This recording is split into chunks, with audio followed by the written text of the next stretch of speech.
who we did overlap with many Yes, years we ago. And he's going to talk about what preference function data reveal about sexual selection and speciation. I hope I don't need this. It's hard to hear in the back. Let me know if I actually need to use this.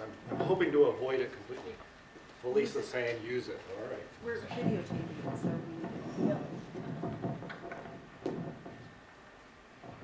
How's that? Okay, so I promise I will talk about the stuff about preference function data, but because this is kind of a special event, obviously, I thought I would also use this opportunity to kind of review major influences that Jim and Astrid have had on my life. Obviously, we're all here because they've had significant impacts on what we do. I was in Astrid's lab 1992 through 1997. And unlike Sean, I'm not afraid to say the year. Okay, so here's the first major influence. Almost all of you know where this is, right? This is the Chiricahua Mountains in southeastern Arizona. And when I started grad school, I enrolled my first semester. I was enrolled in Jim's community ecology class and Astrid's behavioral ecology class. And it turned out that at that time, the Southwest Association of Biologists meeting was being held at the Museum Research Station in Portal. So we all went down there. That was the first time I'd ever been to the Chiricahuas. I thought, this place is really, really cool. I have to contrive some way to come back here. So I did that by telling Astrid that I'd study hummingbirds and study neophobia in hummingbirds. And so that next summer, spent, I don't know what it was, 6 weeks or so, camping and hiking around the Chiricahuas, playing with hummingbirds, had a fantastic time. And at the end of that summer, I got back and I had around 60 data points or so, which maybe seemed sort of good, except that that's subdivided by sex, juveniles, adults, subdivided by all the species of hummingbirds that are in that area. So I said, well, I'd better give up on the hummingbird project. But I didn't give up on the Sky Islands in southeastern Arizona. Probably 90% of my field work now is in the desert southwest somewhere. And I find one excuse or another to get back to southeastern Arizona essentially every year. So this has been an introduction to a great place that I'm not alone among many of you being introduced to this really cool area. So, about the time I was getting dissatisfied with hummingbird data productivity, Astrid was a reviewer of this paper. Came out in 1995, but she was reviewing it, I don't know, late 93 or 94, something like that. And she let all of the grad students read the paper as part of the journal club. So we all read the paper and discussed the paper. And what these people did is they put crickets on top of this floating ball so that when the cricket moves, the ball just spins, and you can play songs at the crickets and measure female responsiveness to all these different songs. You can manipulate the sound stimuli using simple consumer electronics. It's very easy, and you could get lots and lots of data. And that's what I was looking for, is lots and lots of data. So I switched to working with crickets purely for scientific productivity reasons. I'd never paid any attention to crickets before then. I did my thesis, finished up with crickets, that went reasonably well. And then I got a postdoc with this guy, Bill Cade, at the end. So then, instead of just looking at this cool diagram, I actually got to play with the real thing. That's the real thing. So here's a cricket tethered on top of that ball. And with that, I was able to generate a lot of data that are of this kind of format. What this axis is female responsiveness to a certain stimulus, how fast and how directional their movement is with respect to that stimulus. And here's male song stimuli that we can manipulate. So what we call this is a female preference function. We interpret female phonotaxis as preference and say that we have measured female preference as a function of variation in the male trait value. And you can get a lot of such data for a lot of females, and I tested well over 1,000 crickets on that little plastic ball thing. And preference functions have some interesting properties that you need to sort of know. So first of all, they have a peak of preference, right? A male stimulus value that elicits the greatest response is what we call peak preference. And with what's called a closed preference function, where it goes, female responsiveness increases and then decreases again, it's very obvious where that peak preference is. There are open preference functions where female responsiveness is some increasing function, maybe linear, maybe curvilinear, of male trait values, and we estimate the peak preference as some threshold near the top, but not at the extreme levels. And the rationale for that is that this is conceptually like a partial fitness surface, right? It's male partial fitness as a function of female preference, and there's some kind of diminishing returns on male further investment in that stimulus signal if they were out at the very, very extreme, right? So that's peak preference. Should be pretty intuitive. Another thing that we can get from this, and as a separate character, is what we call preference strength or choosiness or something like that. And that's variation in this axis, right? So basically, how much do females, in a sense, punish males for deviating from their preferred trait values? So the blue line here is a weaker preference than the black line, right? There's less of a fall off in female responsiveness as male traits change. And you can create those for either closed or open preference functions.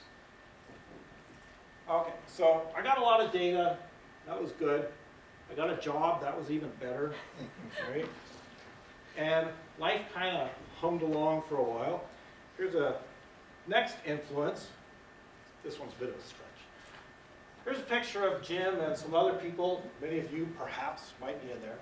When I was a grad student here, Jim was always zipping off to this kind of magic sounding place called the National Center for Ecological Analysis and Synthesis. It's like a think tank for ecologists. And I thought that was a really cool thing for the world to have. But I knew I would probably never get there because, among other reasons, I'm not really an ecologist, right? But it turns out there is a National Evolutionary Synthesis Center. Aha! Right? And it so happened that Rebecca Safran and Al Uy organized a working group on sexual selection and speciation. And they invited me. And I was very flattered, of course, right? And then they told me that they were restricting it to younger people, right? They didn't want a bunch of old farts. So then I was doubly flattered, right? So it's at Duke University. It's a very cool place. There's a large working group on this question, and a number of us, a subset of us, the group was big, but a subset of us decided to work on preference trait evolution or coevolution because each of us had preference function data for different sets of organisms. And the rationale here is that preference trait evolution or coevolution should lead to or promote assortative mating and reproductive isolation, and that's a handy proxy for something that's promoting speciation, even if it's not a unitary cause. But because we have these preference function data, we could ask the question, what matters more, the strength of the preference or divergence in preference? And this was interesting for us to do because most of the comparative work on the effect of sexual selection and speciation has used proxies for the strength of selection, something like mating system or sexual dimorphism or something like that, rather than focusing on the divergent properties of selection, which is actually what the ecological speciation literature does, works on divergence between these habitats. So, we did a series of case studies based on our data as well as a couple things that we were able to get from the literature. And we think that we have probably all of the case studies that are possible based on actual preference function data that describe a peak preference, strength of preference, rather than just a general, oh, they like more of this or less of that, something like that, or quantitative descriptions of preferences. So from all these case studies, we get preference strength from the preference function that we've described, and we define preference divergence as the taxon peak preference minus the clade grand mean of preference divided by the clade grand mean. In other words, we're pretending that the phylogeny of our little clade looks like this. It's a big polytomy. We're ignoring the rest of the phylogenetic relatedness of some of those groups. And the phylogeny police might come get us, but the groups are pretty small, and so we're not too worried about it. Trait divergence is calculated as the same way. Basically, how far have they departed from this ancestor?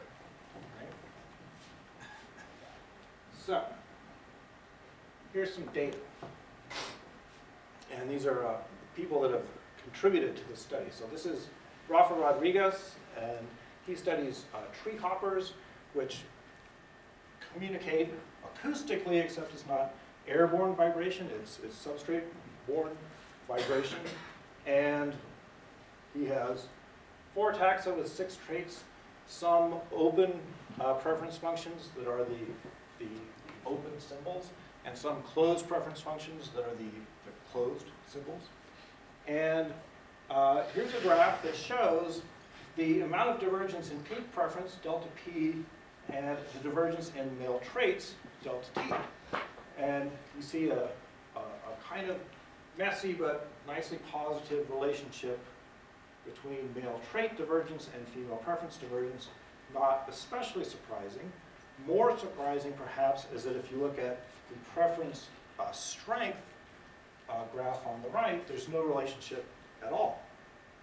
All right. So we're 1 for 1. These are data from the Ephibiger bush crickets studied by Mike Ritchie. That's Mike Ritchie, those are Ephibiger. Mike Ritchie was not invited to the group because he's too old. But we were able to get data from the literature that kind of we could use to quantify this. 3 taxa, 1 trait, very strong positive relationship of trait value, male trait value change and female preference change. No relationship at all with preference strength. This is Jenny Bauman, who studies stickleback fish. She had 6 taxa, 4 traits, body size, color, courtship display, behavior, those sorts of traits. And again, most of these are open preference functions with the open symbols. Nice relationship between male trait divergence and female preference divergence. No relationship at all with preference strength. Field crickets, finally a really great organism. Let's see. This is 3 taxa, 2 traits, data that I've collected. The exact same pattern, right? These are all closed preference functions. These are pulse rate and pulse number in the calling songs of males. So these are Gryllus field crickets. Hylia tree frogs, Carl Gerhardt, that's a picture of Gerhardt. He's obviously too old to be part of the group. He has lots of data that in the literature that fit the format that we could extract the values we needed. 3 different species of tree frogs with a couple traits again, pulse rate and call rate, acoustic properties, same pattern repeated.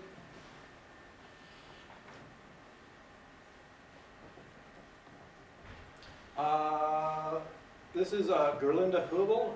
She studies a different Hylia species, not included in Gerhardt's data set, Hylia cinerea, and there's a picture inset here of Hylia gradiosa because some populations of cinerea are allopatric with respect to gradiosa and some are sympatric, and that's what these two lines here showing the different plotting symbols for whether they're allopatric or sympatric populations, all of one species.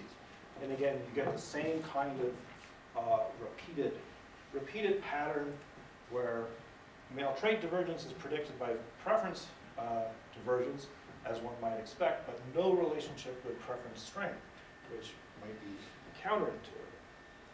What else do we have? Eileen Hebetz had data on Schizocosa wolf spiders, 6 taxa, 4 traits, open preference functions, things like body size, the brushes on the legs of males that they wave at females because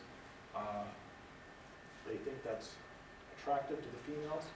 Again, you have the same pattern relationships. Ecanthus tree crickets, they're almost like good real crickets, but they're not quite as good. This is Laurel Symes. She's actually a PhD student at Dartmouth, and she has data on pulse rate and chirp rate on properties for 3 taxa, a couple traits of tree crickets. Same pattern again. We're really getting blown away here, right? So we started to worry that maybe the analysis method is just forcing this kind of result. So I had data on a whole bunch of Gryllus texensis that aren't populations, they're sampling localities. The reason I say they're not populations is because I've done the mitochondrial DNA genetic work that shows that there's no subdivision within this group. It's all one huge panmictic thing. In other words, the expectation is that the variation among these sampling localities would be sampling variation, not true coevolutionary divergence. And so we call this a negative control in our study. And we get just, it's just a big sneeze, right? There's no relationship at all between preference and trait divergence or strength.